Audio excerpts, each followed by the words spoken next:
Boa tarde. Deixa eu compartilhar com vocês aqui, para a gente vai ter duas situações hoje.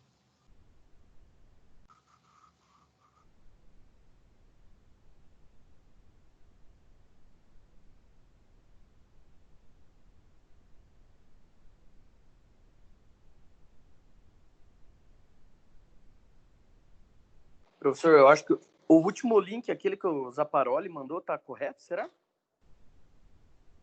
É para tá, por quê? Ah, não, porque eu tinha entrado passou naquele... Pro João lá. Hã? O João, não, o João acho que já conectou já. Já foi? Ah, então beleza, professor. Valeu. Não, o João... Pera aí. Não, o João não está conectado ainda.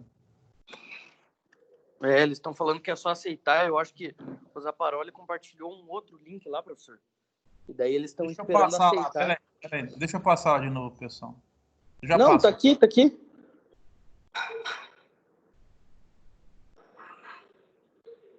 Você tá passando? Aham. Então tá.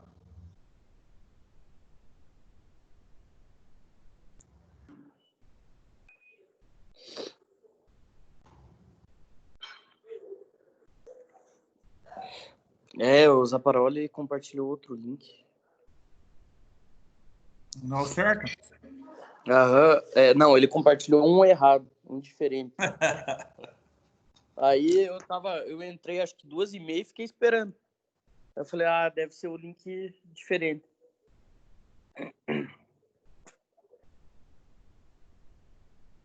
Eu pus aquele anterior. O anterior tá certo, né? Aham, não, o que você colocou tá certo. O pessoal tá entrando no último lá e tá caindo em outra sala.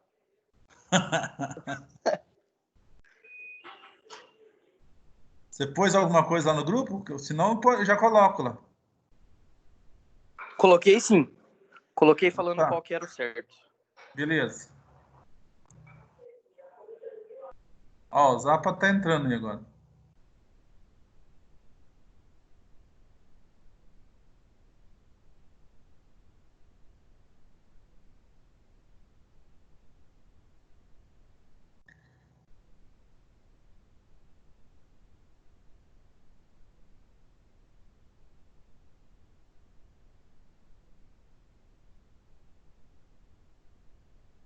Bom, gente, vamos dar continuidade, então.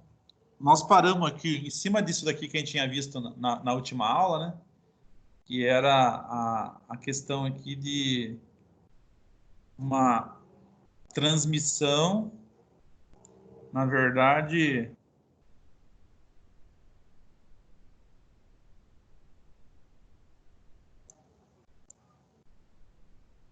uma transmissão longitudinal. Ela já estava aberta ali só para vocês entenderem como é que ela se comporta quando ela é longitudinal. Tem a árvore primária, secundária, intermediária, está toda conectada. Beleza. Fecha isso aqui para a gente ter, no caso, a noção geral do que é essa caixa, tá? Nós vamos falar alguma coisa rápida agora sobre lubrificantes que são usados nesse sistema de transmissão, tá? E depois, hoje nós vamos entrar já na caixa que é usada pela DAF, que é da Astronic, que é uma ZF, ela pode ser 16S, pode ser 12S, tá? Nós vamos ver o que é isso aí para vocês entenderem, tá? A princípio, nós vamos falar aqui sobre alguma coisa sobre a parte de fluido lubrificante ou óleo lubrificante, por exemplo, para a caixa. Isso aqui, gente, não é igual ao óleo usado para motor.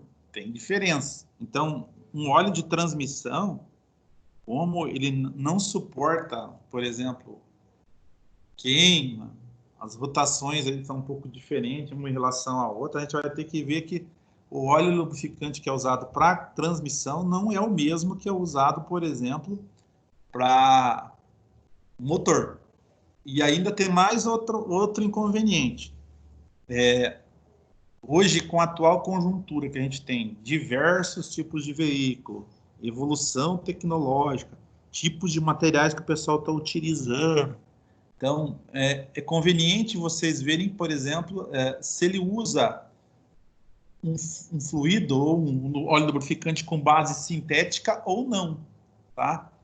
Ele pode ser 100% sintético ou ele pode ser lá aquela questão de semi, igual o pessoal fala, que coloca um percentual. E os minerais, tá?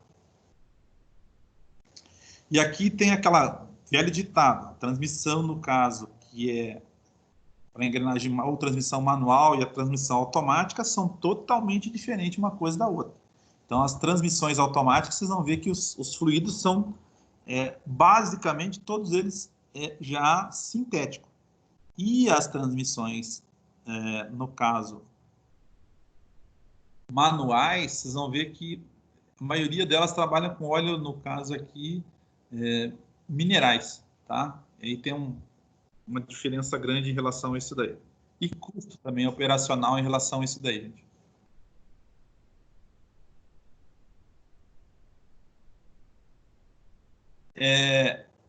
Aqui ele fala, por exemplo, ó, ponto de fulgor, tá? E de fogo, ó.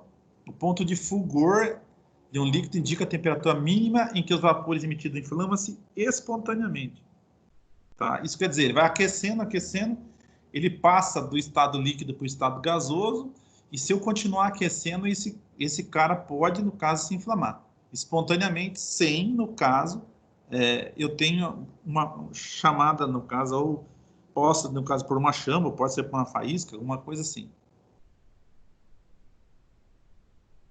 E aí fala que esse ponto fulgor, a chama ou a temperatura, ela, no caso aqui, ela vai se propagar por um curto espaço de tempo, enquanto tem vapor funcionando, tá? Desse jeito. Mas, de um modo geral, gente, vocês vão ver que a maioria, por exemplo, do esmagador e dos óleos, vocês vão ver que depende da pulverização e aquecimento que vocês dão, ele entra em inflamação, tá? Que o óleo lubrificante, dependendo da situação, se vocês aumentarem demais a pressão e a temperatura, ele também inflama, tá? E o ponto de fogo, aqui, ó, um pouco mais elevado, corresponde à temperatura mínima em qual a produção de vapores é suficiente para manter a combustão. Isso quer dizer, ele vai continuar inflamando. Em ambos os casos, a combustão é possivelmente unicamente se a proporção de ar e vapores se situarem dentro de certos limites. Então, eu não posso estar lá nem mistura muito rica, nem mistura muito pobre. Então, a quantidade de ar vai estar influenciando nisso aí. Para essa queima aqui, no caso, que ela ocorra. Porque é aquele velho ditado, a gente tem que ter a quantidade de ar e a quantidade, por exemplo, de combustível para ele entrar em inflamação. Senão, ele não funciona. Tá? Ou ele não acende, na verdade.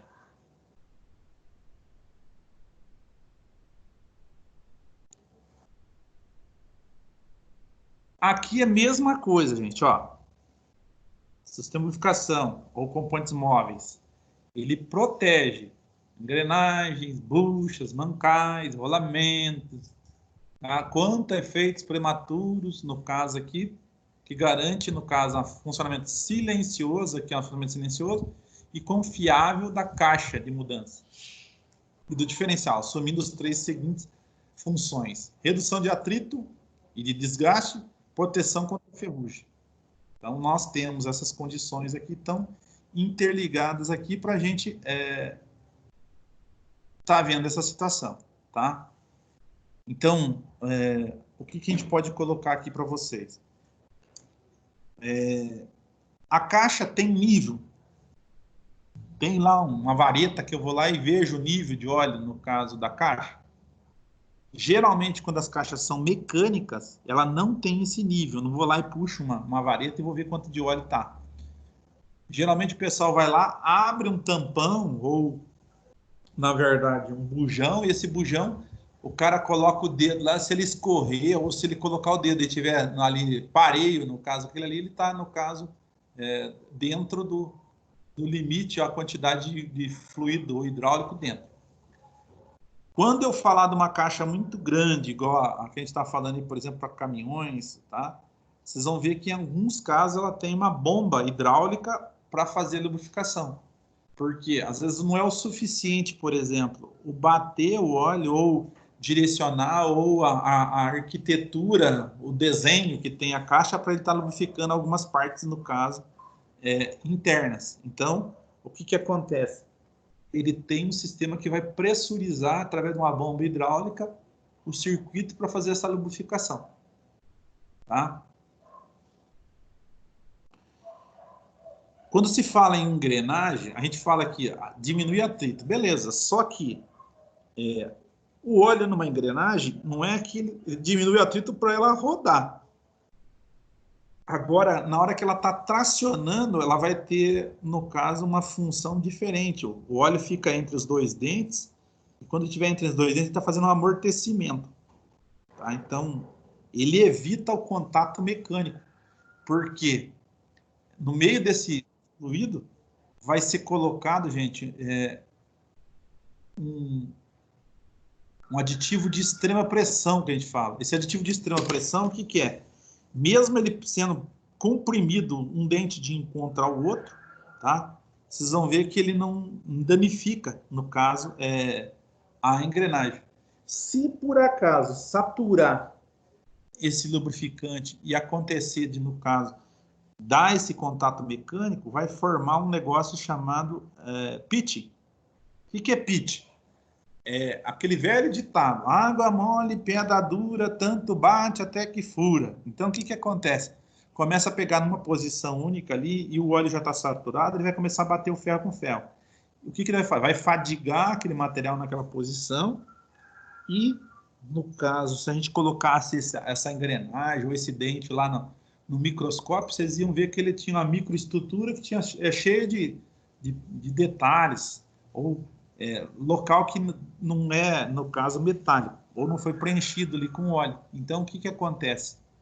Ele vai se desgastar, tá? E chega um ponto que, dependendo, a fadiga é tanto que começa a arrancar pedaço daquele material. Arranca o pedaço do material e aí começa a deteriorar todo o conjunto, tá? E aqui eles falam, por exemplo, como também é um lubrificante de extrema pressão, ele, no caso aqui, absorve ruído. O que é absorver ruído? Imagine eu pegando ferro com ferro, batendo um de encontro ao outro. É um ruído. Agora, quando eu tenho alguma coisa que calça ou que dá um calço hidráulico, ele minimiza isso. Quando ele minimiza, o que acontece? Diminui essa questão. Tá? E aí tem um negócio interessante, gente, que aqui tem duas situações. Ele fala, por exemplo, a engrenagem de dente reto, o óleo é mais fácil dele entrar, tá? Dentro do caso dos dentes. Por quê? Dente reto e tal. E tem, no caso, um inconveniente também. A engrenagem de dente reto, ela sempre vai estar pegando somente num dente, que ele vai estar projetando e gerando o quê? Carga. E quando eu falar em engrenagem, no caso helicoidal, tá? Ele, no caso, tem dificuldade, tá? De lubrificar, mas ele, por outro lado, ele pega mais dentes, no caso, ele tem uma tração melhor que um dente reto. Aqui no meio do material, vocês estão vendo aqui, ó, as engrenagens hipoides são particularmente difíceis de lubrificar, uma vez que o movimento de deslizamento da engrenagem fragmenta severamente o óleo, ou submete a pressões extremas. O que é isso, hipoide? Hipoide, gente, é quando eu tenho um dente que ele não pega reto. Ele vai, no caso, helicoidal, ele vai começar a apertar de um lado e vai até o outro. Então, o óleo ele vai cisalhar melhor, mais, melhor não mais, na verdade. Cisalhar o que é? A microestrutura, por exemplo, do óleo lubrificante, ele vai, no caso, se desgastar. É como se eu falasse para vocês que a microestrutura do óleo lubrificante são N, no caso, partículas, no caso, lubrificantes, como se fossem algumas esferas, e essas esferas começaram a quebrar, tá? Porque ela pressuriza ou ela aperta naquela condição, ela quebra aquela molécula e ela perde essa condição, por exemplo, aí de amortecimento. E aqui tem um negócio interessante também, que o pessoal fala assim, proteção contra a ferrugem. A ferrugem geralmente se dá em função do quê? E contra a corrosão. A gente tem, no caso aqui, a ferrugem geralmente é dada por oxidação. Então, eu tenho um ataque na parte metálica. Tá? E corrosão, o que é a corrosão? Ele vai, no caso, desgastar, tirar material, tá? Tá corroendo, vai estar tirando material em função de um ataque químico, no caso, no conjunto. Então, a gente tem que ficar ligado aí que essa proteção, o óleo lubrificante nos permite fazer isso. Só que, dependendo do tipo de óleo lubrificante ou o tipo de óleo que a gente vai estar usando no sistema, ele pode ter algumas propriedades nesse óleo lubrificante que podem ser, por exemplo, higroscópicas. O que é higroscópica? É quando ela tem a capacidade, no caso, de absorver água. Tá? E quando eu absorvo a água aqui, logicamente vai comprometer e essa parte de ferrugem aqui vai, no caso, entrar em contato, por exemplo, com as peças que estão em movimento. De uma forma geral, se eu pegar uma caixa automática, tá? Ela tem óleos hidráulicos, esses óleos hidráulicos eles têm uma grande capacidade, no caso de higroscópica, no caso de absorver a água no meio do óleo. Tá? Se eu falasse assim, eu tenho um sistema de freio, mesma coisa. Isso é algum problemático, por exemplo, para esse sistema. Então, eu tenho que tomar cuidado em relação a isso daí. E aqui ele também, falando aqui, o óleo lubrificante ele não pode atacar nem bronze. Aqui, ó, não ataca.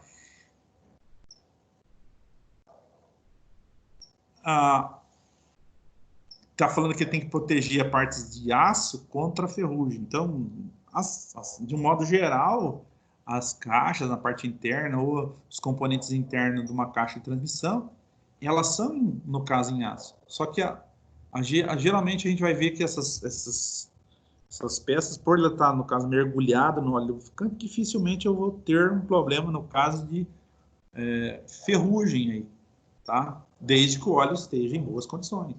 Aí eu mantenho aí as trocas, no caso, nos períodos corretos. Eu posso dar um exemplo para vocês aqui, que são óleos novos que o pessoal está utilizando, que melhora as características para, no caso, sistema de transmissão, mas que, por outro lado, ela não pode contaminar com água. A linha Renault, tanto acho que caminhões e carros, ela está fazendo uso de boro no meio, no caso do óleo lubrificante. Esse boro, gente, quando eu tiver uma contaminação por água, o resultado dessa contaminação vai ser um elemento abrasivo. Então, se o óleo tiver contato com água, ele vai começar a deteriorar ou vai, no caso, ter uma ação abrasiva em cima das engrenagens. Isso é como se eu tivesse pegado um monte de elemento abrasivo lá e jogasse no meio das engrenagens e ela desgastar esse material e aumentar as folgas todas. Tá?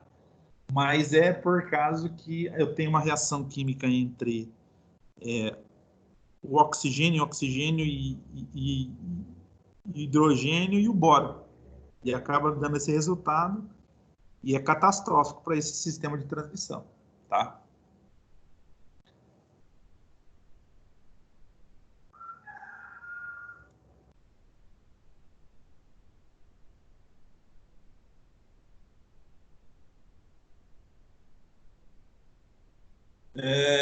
Aqui a seleção, ele fala de seleção de acordo com os critérios precisos, baseado em normas uniformes, aplicáveis em toda a indústria.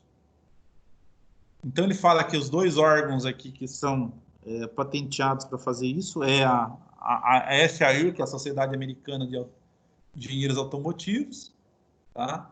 E a American Petroleum Institute, tá? Na verdade, a API, que vai nos traduzir isso no caso aqui, a classificação SAE e tem a classificação API.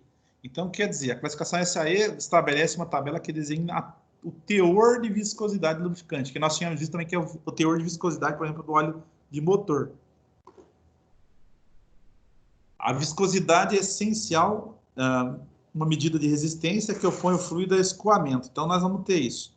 Vocês vão só ver o negócio, gente. Nesses sistemas aqui, que são de extrema pressão, vocês vão ver que existe caso, por exemplo, que o número do óleo lubrificante vai ser de 120, 150. E nós tínhamos visto lá para motor que era 50, 60, 40, 30. E nesse caso aqui, 150. Isso quer dizer que a viscosidade desse cara é altíssima, tá? Bem diferente, por exemplo, da gente, no caso, utilizar... Então, eu não posso fazer uma troca, pegar um óleo de motor e colocar numa transmissão, tá?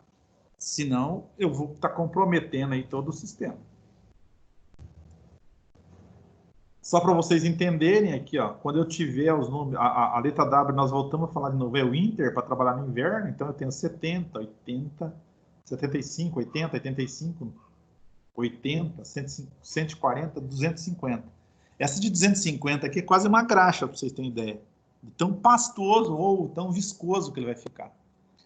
A verdade é que quando a gente tem uma viscosidade muito alta, assim, a adesividade dela em relação ao material é muito alta. Tá?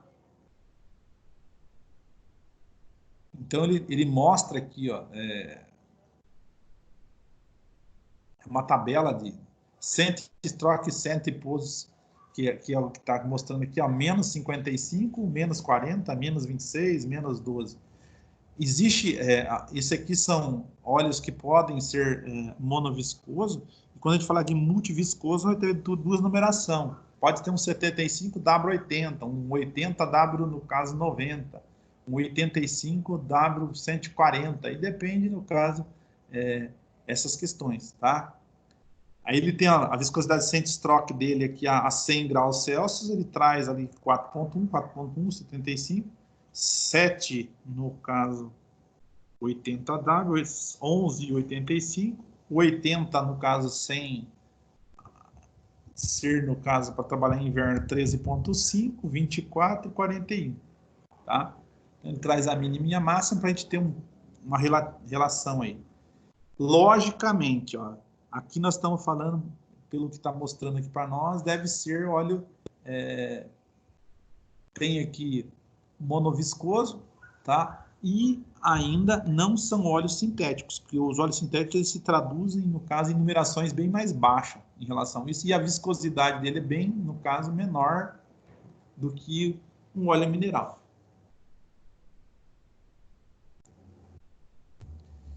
E classificação API, ó, para os tipos de serviços, nas quais são utilizados os lubrificantes em caixas, no caso, manuais e diferenciais. Aí, aqui eu poderia estar classificando ela como pesados e extra pesados, aí depende, no caso, do que vocês vão estar utilizando, né? Então, aí uma referência, e já existe, por exemplo, óleo que já está fora de linha, também, igual está colocado aqui no material. Depois vocês dêem uma olhada aqui, que eu não vou ficar lendo isso aqui inteiro para vocês. Depois, quem quer dar uma olhada, dê uma olhada.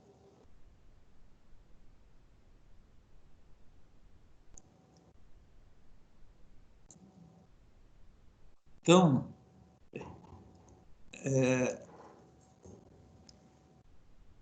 aqui nós tínhamos visto lá que para, no caso, a linha de motores, nós tínhamos a letra S e a letra C. Uma era Spark e a outra era, no caso, Compression. Então, seria para um sistema que é ignição e outro por compressão. E aqui, quando nós pegarmos os óleos lubrificantes pela classificação de serviço API, vocês vão ver que no balde lá ou no recipiente vai estar a letra G. freio. Na verdade, seria engrenagem, né? Aí tem, no caso aqui, os modelos, então, GL1 aqui, óleo mineral puro, caixa de marchas manual de automóveis, tratores e caminhões. Aqui eu posso até fazer uma ressalva para vocês. Quando o pessoal falar em tratores aqui, ó, aqui eu tenho um problema, porque geralmente o óleo que é usado dentro da caixa de transmissão é o óleo que é usado no hidráulico, tá? Nenhum fabricante de trator, se vocês forem pegar aí, até os fabricantes também de veículos rodoviários ou esses leves que a gente tem, vocês vão ver que cada um faz opção, no caso, para uma aplicação, tá? Que ele tenha desenvolvido conforme as necessidades, características que ele colocou. Então, o que ele coloca ali? Para tratores, eles fizeram um negócio que era chamado, um óleo lubrificante chamado UTO, uma sigla, UTTO, UTO, o University, ou Universal Transmission, ou transmissão, trator oil, ou óleo, no caso, universal de transmissão de tratores, tá? Não funciona, gente. Não funciona porque se vocês pegarem as linhas, tá? Assim como se eu pegar um óleo, por exemplo, que é usado na DAF e querer usar lá na Volvo, na Scania, vocês vão ver que é diferente. Só que o fabricante universal aí, que é, por exemplo, a Mobil, a Shell, a Tutela, vocês vão ver assim que diz que vão falar que as especificações são iguais. Então ele pega lá a classificação API dela, alguma coisa que igual essa aqui que estão utilizando, e vão falar que é a mesma, que pode ser usado daquela forma, tá? Mas o que acontece em alguns casos? Eu tenho problema de sedimentação ou, no caso, contaminação, porque os óleos não são feitos iguais. Então, na hora que eu faço essa mistura, ele compromete, no caso, a vida útil, no caso desse óleo lubrificante, e dos componentes também, dependendo da situação. Tá? Tem aqui o GL2, contém materiais graxos. O GL3 contém agente EP leve. O que é EP? Extrema pressão, gente. Tá? Ele fala caixas de marchas manuais e torques icônicos de dentes helicoidais. A classe GL3 não é de uso corrente. GL4 corresponde à norma 1000 L21.5. Pode conter 50% de aditivo da classe GL5. Então, ele tem aqui caixa de marchas manuais, engrenagens cônicas de dentes helicoidais e hipoidais. Então, esse hipoide e helicoide, o que eu posso falar para vocês? Tá? Quando nós chegarmos ali em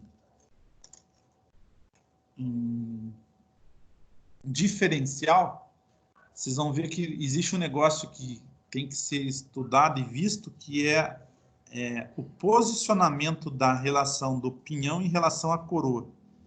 Ele pode ser um diferencial helicoidal ou diferencial hipoidal, tá? Tem muita gente que fala com helicoidal, ele se chama de paloide, e o hipoide, hipoidal, tá? Que ele vai, no caso, nos explicar, depois eu vou mostrar para vocês o que quer dizer essa relação de coroa e pinhão, posicionamento dela para tração, no caso do caminhão. O GL5 aqui, ó, corresponde à norma, no caso, novamente, mostrando ali, tá? Recomendado para uso na maioria dos construtores de carro, de turismo e caminhões em escala mundial, tá? Então, a gente vai ver aqui esse GL5.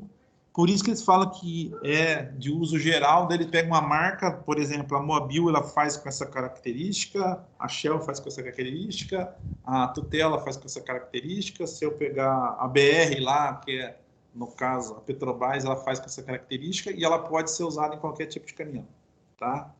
Isso aí vai muito no caso do dono, no caso da frota, ou do dono do caminhão, que vai estar utilizando. E aí tem a questão de, dependendo da marca, aí também questão de preço, tá?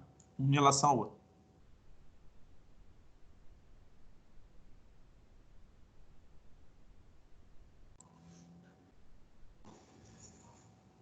Bom, seletor, gente, ó, esse cara aqui, ele fala em seletor, é o cara que vai trocar as marchas. Então, eu tenho, no caso, esse sistema que vocês estão vendo aqui é mecânico, pode ser por cabo, esse aqui é usado para automóvel e é usado em algumas vans, né? Tá? E depois a gente tem alguns outros sistemas do seletor que era diretamente em cima, no caso do nosso câmbio. Tá?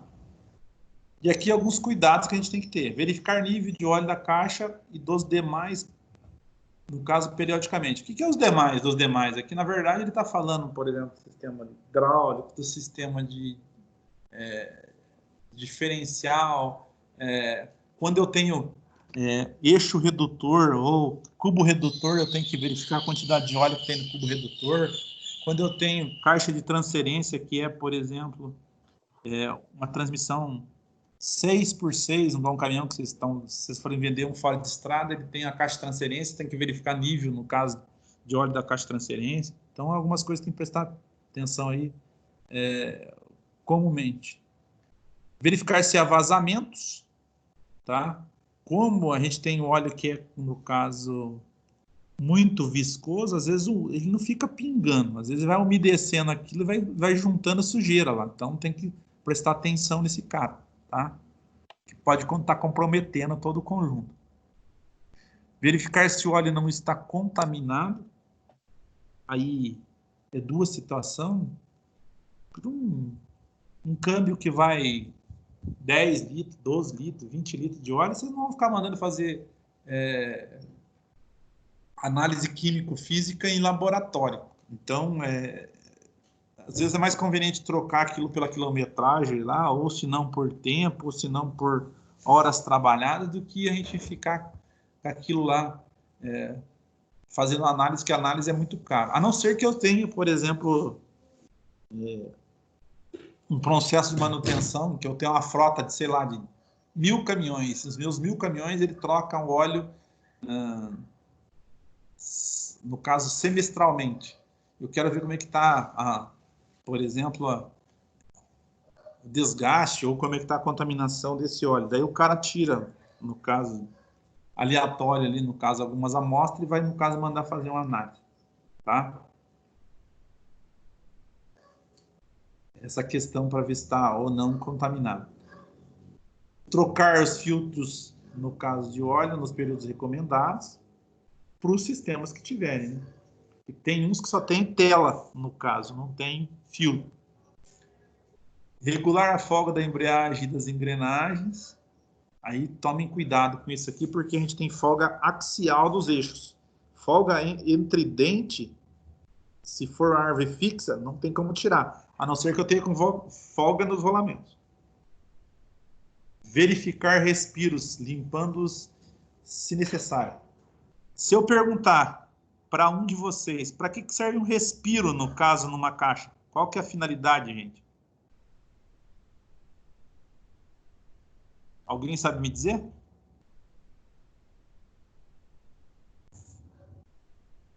Não sei, professor. Hã? Chutem, gente. Não Para que sei. serve um respiro? Hã? Não sabe? Quem falou que não sei? O Bruno?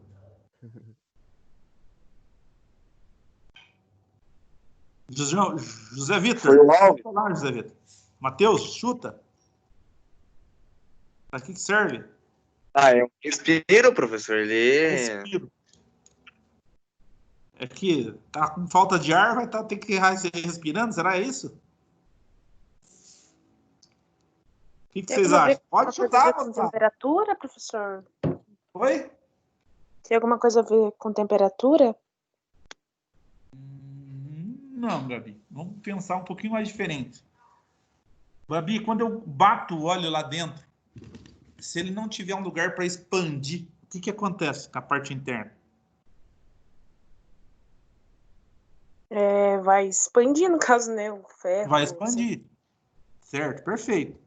Então, quando a gente tem, por exemplo, um respiro, é justamente para manter a mesma pressão interna da caixa com a pressão externa. Se eu tiver uma pressão maior na parte interna, não vai ter nenhum sistema de vedação que vai aguentar. Tanto no caso junta ou os vedadores, retentores de óleo, vai acabar estourando. Então, nesse caso aqui, a gente fala de respiro para manter essa pressão, no caso, equilibrada, tá? Na hora mesmo em funcionamento. Então, de um modo geral, sempre vocês vão ter que estar dando uma olhadinha ali, ver se aquilo lá tá coerente, ele, no caso, não está entupido, alguma coisa assim. Isso aí entope, sabe por quê? Sujeira.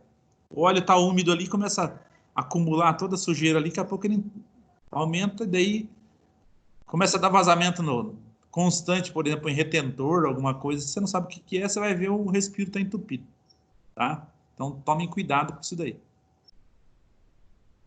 E aí ele fala para limpar, se necessário, né? Se vocês forem para um local que é muito grande, ou sistemas hidráulicos que são grandes, eles têm até filtro, no caso, nos respiros. Aí tem que ver se esse filtro não está obstruído.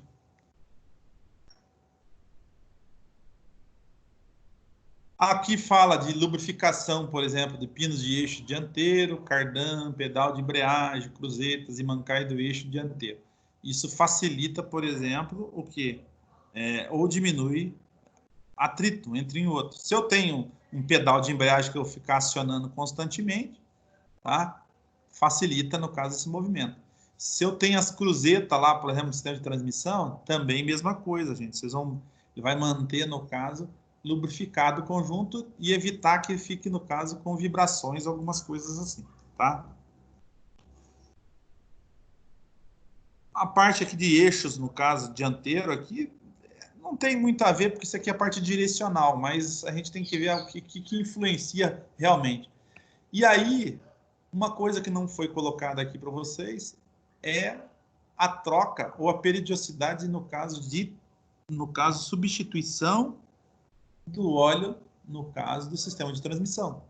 Então, cada veículo que se você estiver trabalhando, vocês vão ver que tem uma especificação técnica e ele vai falar para vocês se é por quilometragem, se é por horas trabalhadas ou se é por tempo de uso.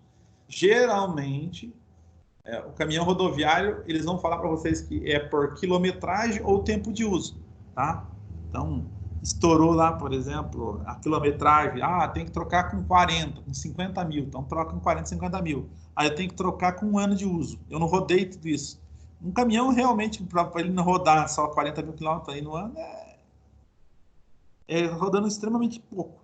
Então, se for alguém que tem o caminhão só para escoamento da safra de dentro da fazenda dele lá, alguma coisa assim, às vezes ele tem que fazer a troca de óleo aí por tempo no caso de utilização. Diferente no caso daqueles que andam rodoviário na estrada, tá? Então, prestar atenção nisso daí, gente.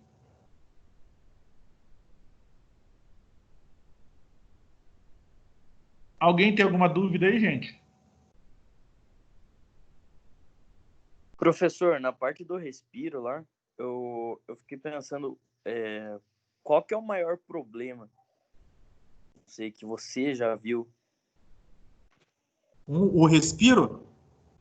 Isso, qual que foi o maior problema, assim, ocasionado por ele? É que assim,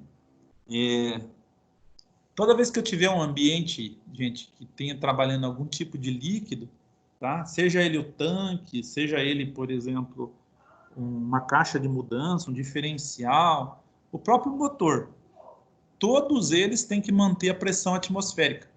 Porque senão eu não tenho, por exemplo, se for um sistema hidráulico, ele não tem deslocamento, no caso, vai ter dificuldade de fazer deslocamento do sistema lubrificante.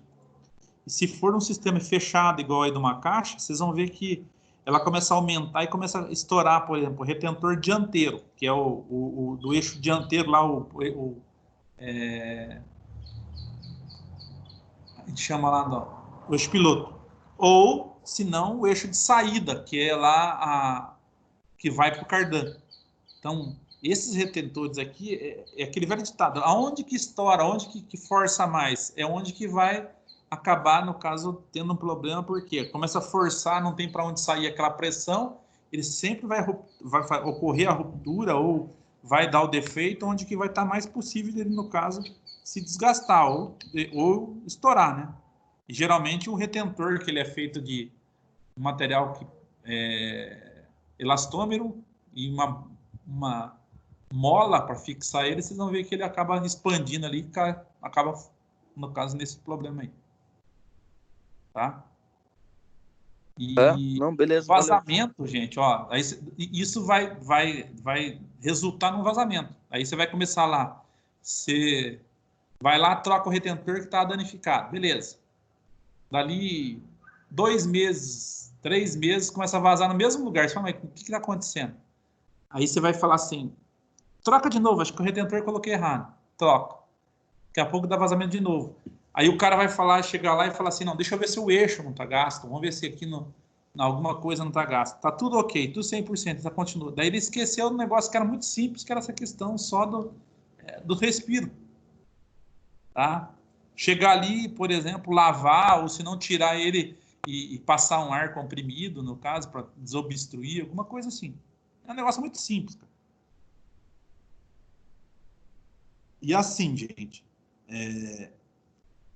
dependendo a marca, o fabricante, vocês vão ver que eles colocam esses respiros em locais, por exemplo, onde que não tem aspiração de água. Ou ele esteja longe, por exemplo, onde que eu vou passar no local que vai puxar água com facilidade. Existe caso que o pessoal coloca isso aí acima do chassi lá, como se fosse um lugar que está fora no caso, para passar dentro de uma poça d'água que não pegue a água ali para não misturar água com aquele óleo lubrificante. Tá? Então, adotam isso aí para evitar esses problemas. Tá ok? Tranquilo, senhor. Valeu. Joia? Mais alguém, gente? Tranquilo. Alguém tem alguma dúvida sobre os conceitos que nós vimos aqui, gente, da parte de transmissão até agora? Porque é o seguinte, ó, eu vou fazer 2 estratégias. Depois, no próximo passo, agora eu vou pegar e desmontar não, vou apresentar para vocês a caixa de mudança que vocês trabalham, né? Qual que é as características, conceitos e funcionalidade dela na parte interna de um caminhão desse que vocês trabalham. Ela pode ser com 12 marchas e pode ser com 16 marchas, tá? Ela muda aí, no caso, uma relação que vai ter lá dentro, para aumentar o número de marchas que a gente tem. E depois, a gente tem que ver a parte de diferencial. E eu estou aguardando realmente essa questão, como é que vai ficar o nosso retorno, porque está chegando um ponto que nós vamos ter que, daqui a pouco, nós vamos ter que fazer a coisa. Não tem assim como eu ficar trabalhando muito mais teoria em cima, vou ter que estar enchendo linguiça, na verdade. Então nós vamos ter que chegar a um ponto e falar assim, ou a gente estaciona aqui essa parte teórica e deixamos, quando nós retornar, para ver toda a parte prática, e antecipamos algumas coisas que vai ter para frente, ou se retornar já, a gente vai direto, no caso, para estar trabalhando, para vocês entenderem a parte disso aí. Porque a parte de prática, gente, tem a parte de desmontagem, que é a parte palpável, que a gente vai ter que desmontar, montar, ajustar, tá? Diagnosticar algumas coisas, verificar folgas, isso e aquilo, e fazer isso à distância, igual nós estamos aqui, é meio que impossível, daí. Tá? Não tem como vocês terem o palpar, o seu feeling da coisa sem fazer as coisas. Entendeu? Não, entendi. Ô, professor, na faculdade, o que aconteceu? Eles pegaram, como tá indefinido ainda, quando que voltam as aulas.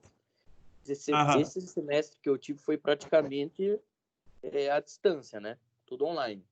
Sim. Mas eles classificaram quais matérias a gente ia fazer quando voltasse só.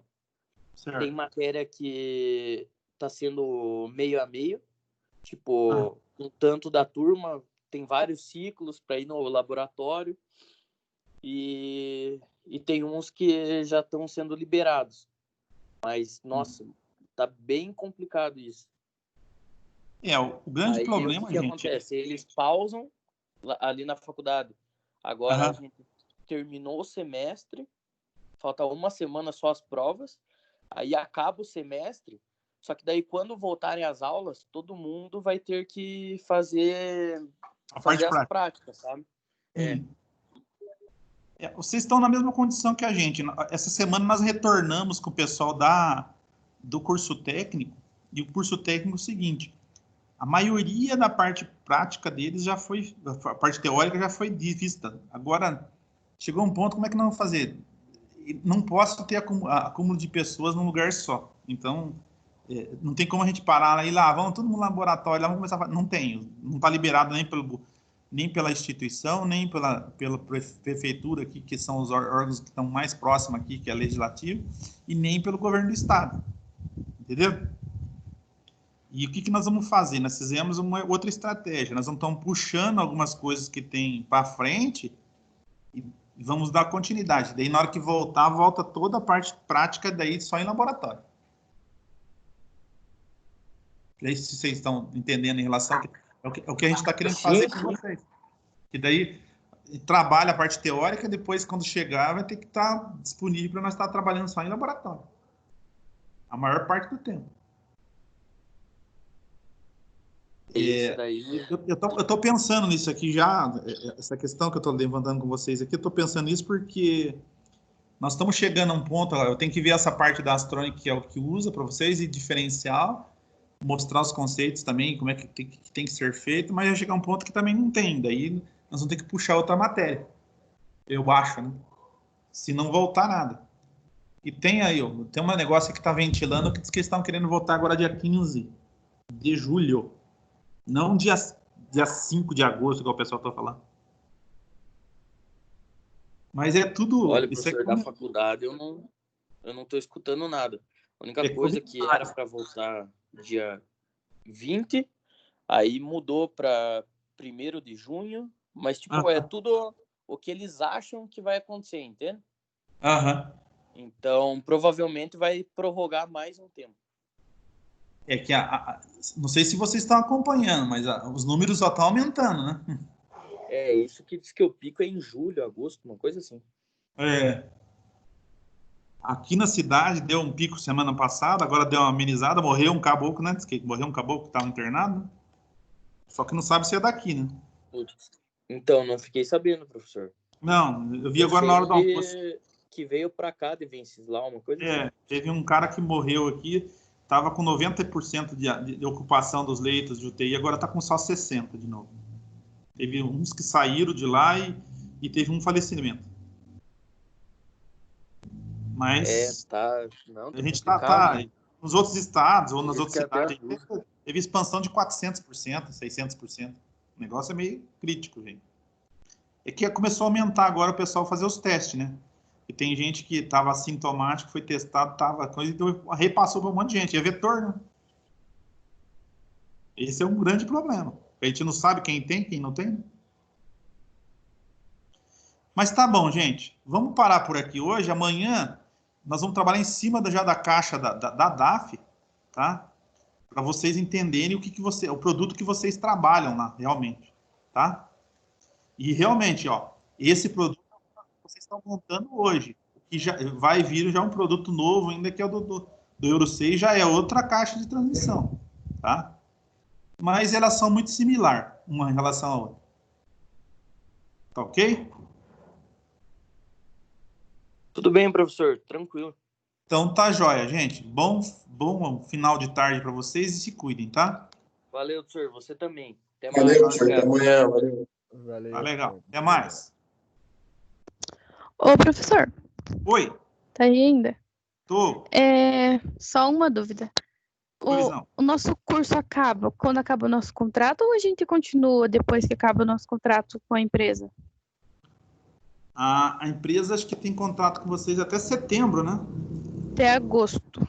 Agosto? Isso.